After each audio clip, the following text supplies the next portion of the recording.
Les conditions d'une élection présidentielle apaisée en Côte d'Ivoire en octobre 2025. Le troisième sujet, c'est un sujet de notre père Alexis Diette. Il nous dit, voici les conditions pour que les élections se passent sans violence en Côte d'Ivoire en 2025. Les conditions sont celles d'une élection apaisée en démocratie.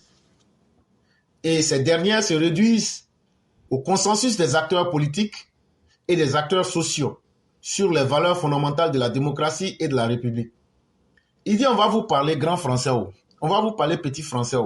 La vraie vérité, là, c'est que pour qu'il y ait une élection paisible en Côte d'Ivoire, il faut que les acteurs politiques, il faut que Gbagbo, Alassane Ouattara, Chaka Dian et tous ceux qui se disent chefs de partis politiques, il faut qu'eux-mêmes, là, ils respectent les valeurs de la démocratie et il faut qu'ils respectent les lois que la Côte d'Ivoire s'est données. C'est ce qu'il a appelé les valeurs fondamentales de la démocratie et de la République. La démocratie, là, c'est pas un boubou qu'on a cousu. Et puis quand tu portes l'on dit tu es démocrate, c'est pas comme ça. La démocratie, là, c'est pas une marchandise qu'on vend sur le marché. La démocratie, là, c'est un comportement qu'il faut mettre dans tes habitudes. Quand tu mets ça dans tes habitudes, et puis en plus de ça, tu respectes les lois de ton pays, c'est là que tu crées les conditions pour que les autres aussi puissent te respecter. C'est la base fondamentale du contrat social, comme disait Rousseau. Si tu ne respectes personne, personne n'a pour obligation de te respecter. Donc la démocratie là, qu'elle soit bonne ou mauvaise, c'est un comportement. Ce n'est pas un mot, ce n'est pas du flatou vocis, ce n'est pas du vent en l'air. D'autres se sont proclamés démocrates, comme Laurent Gbagbo, mais une fois venus au pouvoir, ils ont été des autocrates sanguinaires. Chaka Dian, aujourd'hui, s'installe par tribalisme et de façon tyrannique à la tête du PDCI. Dans son discours, si vous avez bien suivi, il a déjà donné le résultat que c'est lui qui sera le président et le candidat du PDCI. Avant même les élections, lui, il a déjà décidé. De telles personnes qui ne sont pas prêts à respecter la République à travers ses institutions. La CEI vous a dit, voilà la date pour pouvoir faire les inscriptions et pour ajouter les nouveaux majeurs. Après cela, ils ont ajouté une semaine. Mais des gens qui ne peuvent pas respecter les conditions, alors qu'ils ont 12 millions de militants.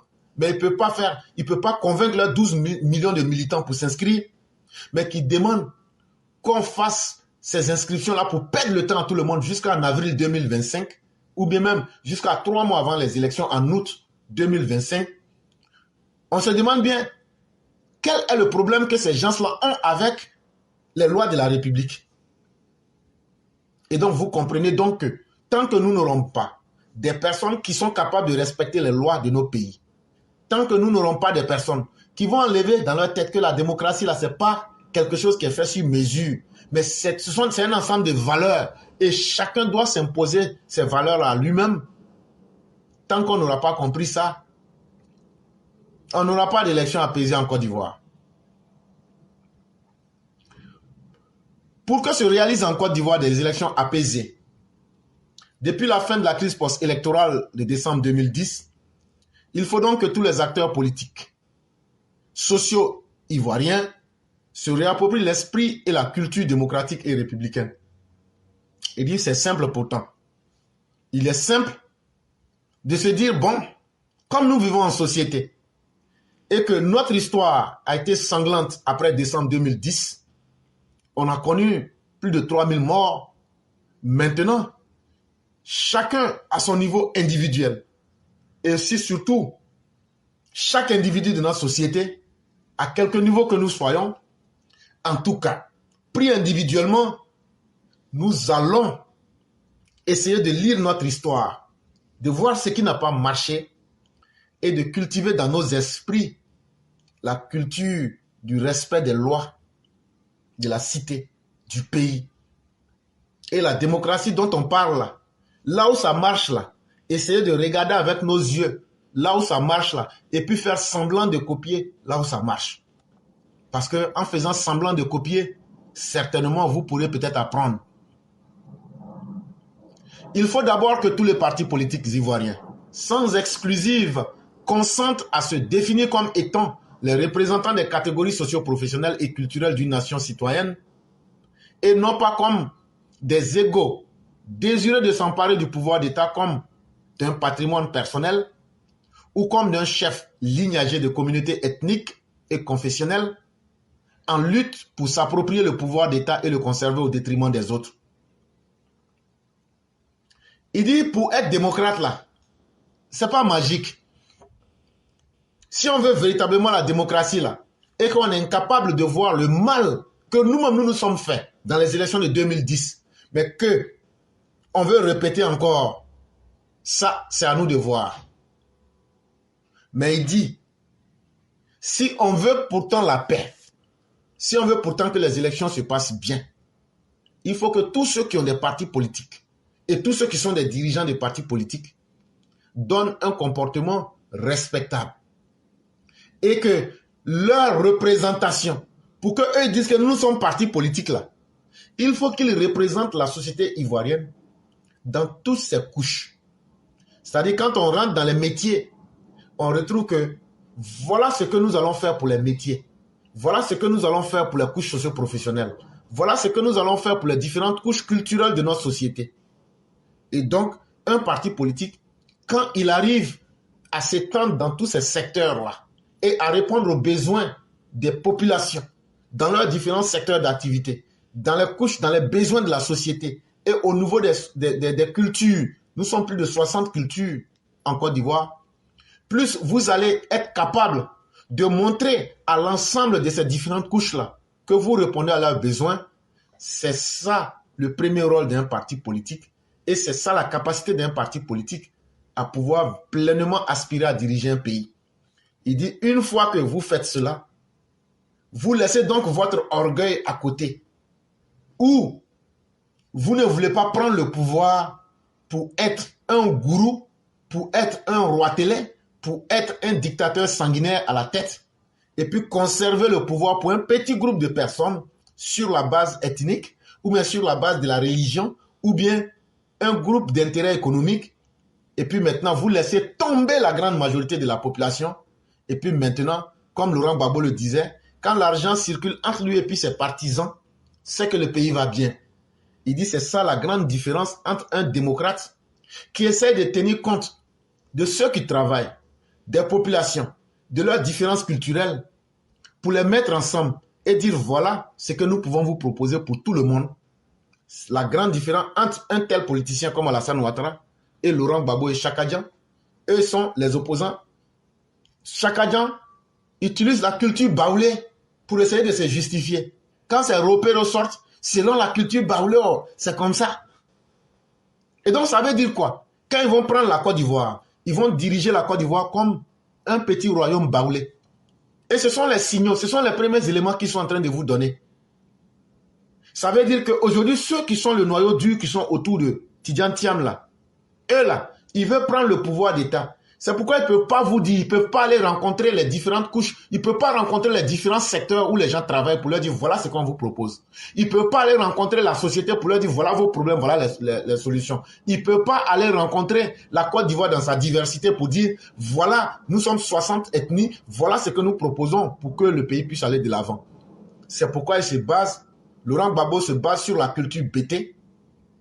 Et pour lui, si tu n'es pas bété, c'est que tu n'es pas un vrai Ivoirien, tu n'es pas un vrai fils du pays. Maintenant, le PDCI de Chaka Dian s'est basé sur le tribalisme. Et donc Chaka Dian a été intronisé comme un chef baoulé. Il a été élu à la tête du PDCI comme un chef baoulé. Quand ses partisans comme Traoré Soumaïla sortent, c'est chez nous les baoulés, chez nous les baoulés.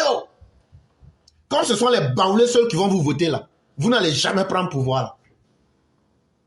Parce que les baoulés seuls là ne peuvent pas faire gagner quelqu'un à l'élection. Et donc c'est ça la grande différence entre des politiciens qui ne sont pas préparés à être des dirigeants et des véritables hommes d'État. Parce qu'un homme d'État, il est capable de mettre tout le monde ensemble et de faire un moule d'une société. Mais des gens qui sont des contrebandiers politiques, Des gens qui sont des trafiquants politiques, des gens qui sont des brigands politiques, ne peuvent pas vous montrer un projet de société. Parce que s'ils montrent un projet de société, toute la société, tous les 30 millions d'Ivoiriens vont dire, voilà ce que vous nous avez dit. Et pourquoi vous n'avez pas fait? Donc, ils seront redevables. Et donc, pour ne pas accepter d'être redevables aux Ivoiriens, ils veulent vous faire du traficage de la réalité. Ils se présentent aux Ivoiriens comme des hommes politiques. Ils se présentent aux Ivoiriens parce que ils n'ont pas d'autre choix. Mais en réalité, quand vous savez lire les détails dans leur cheminement, ce sont des groupes d'intérêt basés sur la communauté ethnique. Ce sont des groupes d'intérêt qui sont basés sur la religion. Ah, nous, on n'aime pas les musulmans, nous, on est chrétiens. Ah, nous, on est baoulé, nous, on est ça. Si tu n'es pas chrétien et puis tu n'es pas bêté, c'est que tu n'es pas un vrai Ivoirien. Si tu n'es pas baoulé et puis tu ne dors pas combien, c'est que tu n'es pas un vrai Ivoirien. Voilà eux leur projet. Et donc, ça veut dire quoi? Ça veut dire si vous faites l'erreur de donner le pouvoir à ces personnes-là, dès le départ, elles vous ont dit, nous ne sommes pas là pour le bien des 30 millions d'Ivoiriens. Nous sommes là pour faire le bien des baoulés ou bien des bêtés. Ça s'arrête à ça. Et parce que dans nos discours et dans nos manières de parler, dans nos manières de nous être mis à la tête de nos différents partis, que ce soit le PPAC ou le PDCI, on n'a pas demandé le sentiment des Ivoiriens. On a plutôt utilisé les coutumes baoulées ou bien même la tradition bêtée. Et donc, quand vous nous avez donné le pouvoir là, nous on est comme des commerçants. Laurent Gbagbo disait, une fois que vous achetez notre produit là, qu'il soit périmé, en tout cas, c'est toi qui vas manger, qui vas mourir. Et donc, chers Ivoiriens, les gens peuvent vous blaguer, les gens peuvent jouer avec votre esprit, mais quand la réalité vient, et que chaque jour, les gens vous donnent des éléments pour comprendre qu'ils ne sont pas venus pour diriger la Côte d'Ivoire, mais ils sont venus pour faire plaisir à un groupe ethnique, ou bien à un groupe religieux, ou bien même, dans le cas du PDCI encore, à faire plaisir aux enfants d'eux. C'est-à-dire, eux veulent le pouvoir, parce que lui, il est le petit-fils de Félix Houphouët-Boigny, donc, Yasmina Onyer, avec le maire de Cocody, les Yassé, eux doivent se mettre ensemble, les enfants de gourou du PDCI, là, pour qu'eux reprennent la Côte d'Ivoire. Là, quand ils vont reprendre la Côte d'Ivoire, ce sont eux, là, leurs enfants qui vont réussir. Et vous, vos enfants, on va continuer le même modèle pour que vous soyez toujours en retard. Voilà le bilan politique et l'idéal politique de ces personnes. Il faut qu'ils consentent, en conséquence, à se définir programmatiquement en qualité de partis politiques d'une démocratie parlementaire moderne. Il dit donc ces politiciens défaillants-là, dont je viens de donner toutes les explications, s'ils veulent réellement être des partis politiques, il faut qu'ils se définissent à travers des programmes de campagne clairs et nets pour l'ensemble des Ivoiriens, pour qu'on sache qu'ils veulent réellement s'inscrire dans une démocratie parlementaire moderne. Il faut qu'ils acceptent de concevoir de ce fait la confrontation politique démocratique comme étant une confrontation des programmes économiques et des projets sociétaux divergents et concurrentiels. La deuxième chose qu'ils doivent faire, après avoir mis un projet de société en place, il faut que ces gens-là acceptent la confrontation des idées comme étant un moyen d'élever le niveau du débat du citoyen pour rendre le citoyen plus intelligent. Donc, on vient avec des programmes économiques, des programmes sociaux, des programmes de tout genre. On dit pour nous, l'autre aussi dit pour lui. Et puis maintenant, on laisse la population rêver pour dire, ici, là, ce programme-là, pour le RHDP, là, c'est mieux que pour PDCI. Mais en tout cas, ici, là, c'est que le PDCI dit là. Ah, même si ils ne sont pas élus, ou même s'ils ne sont pas bien dans la majorité, là, mais ce côté-là, on va tricher pour ajouter dessus pour le bonheur des Ivoiriens.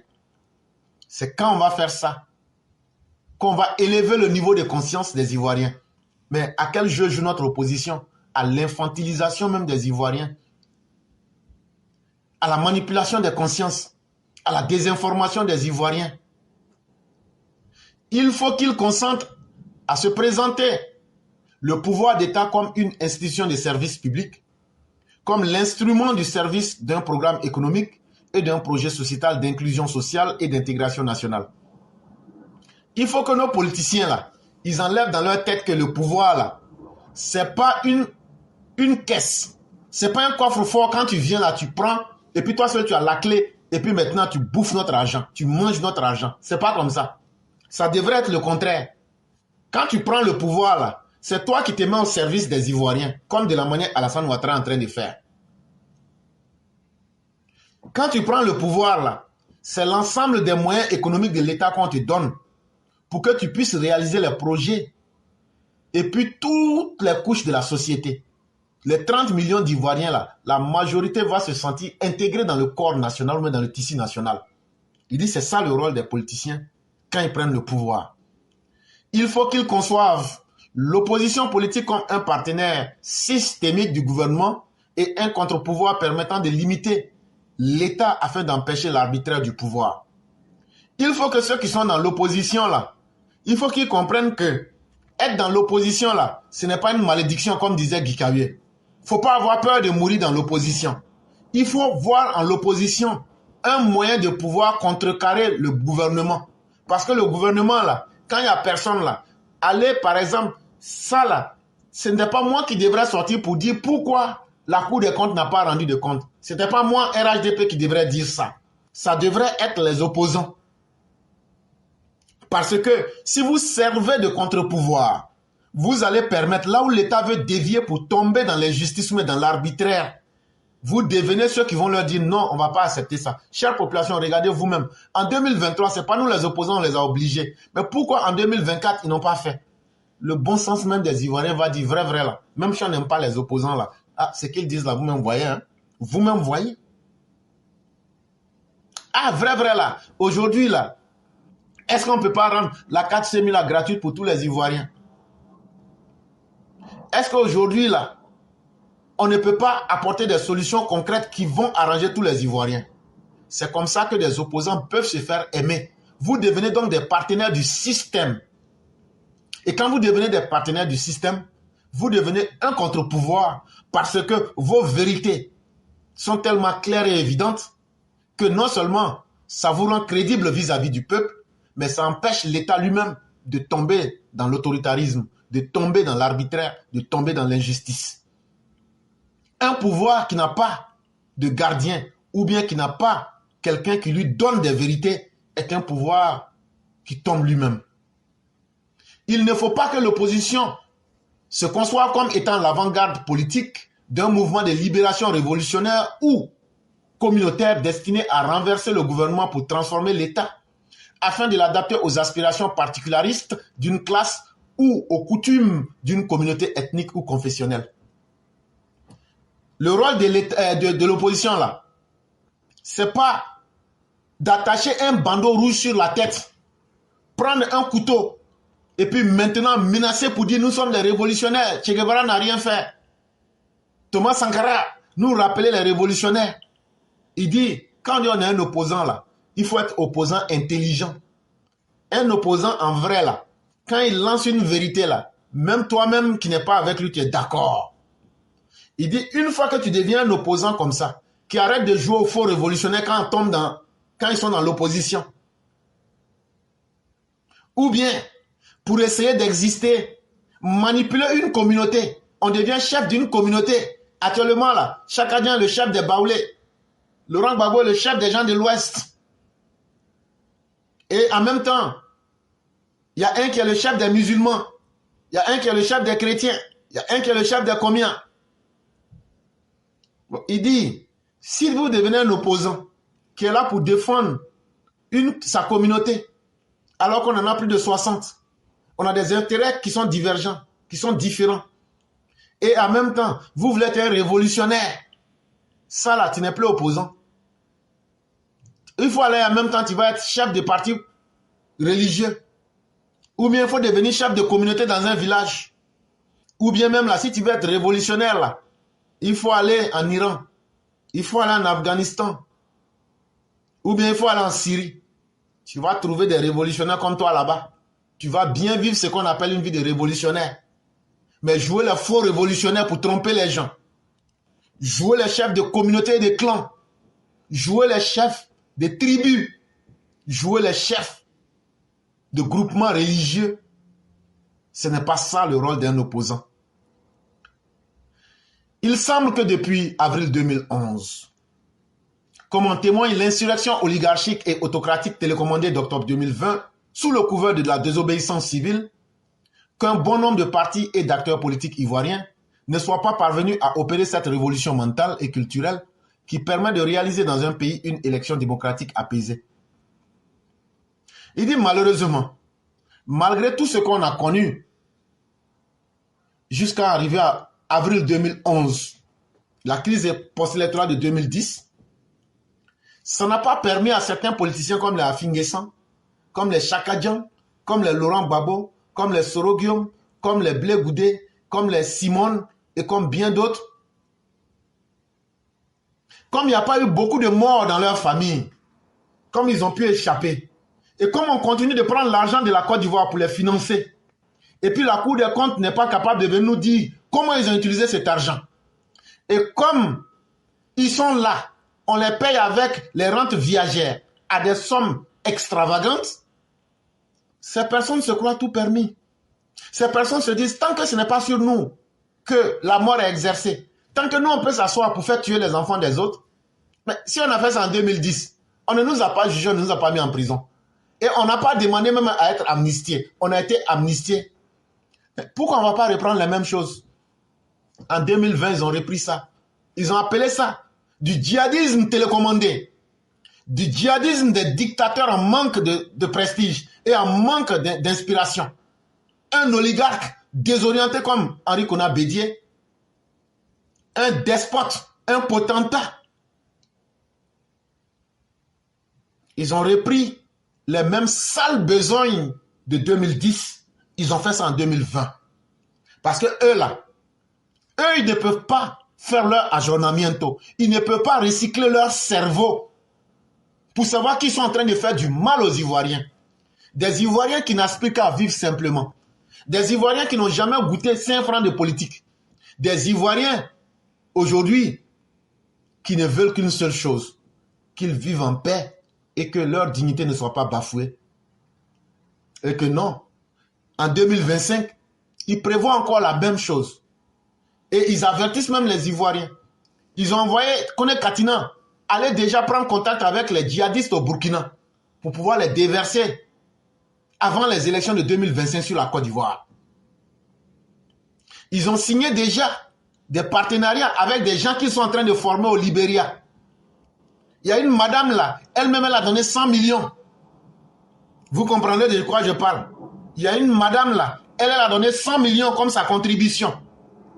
Et c'est pourquoi il y a un autre là, lui il aime mettre serpent dans son pantalon.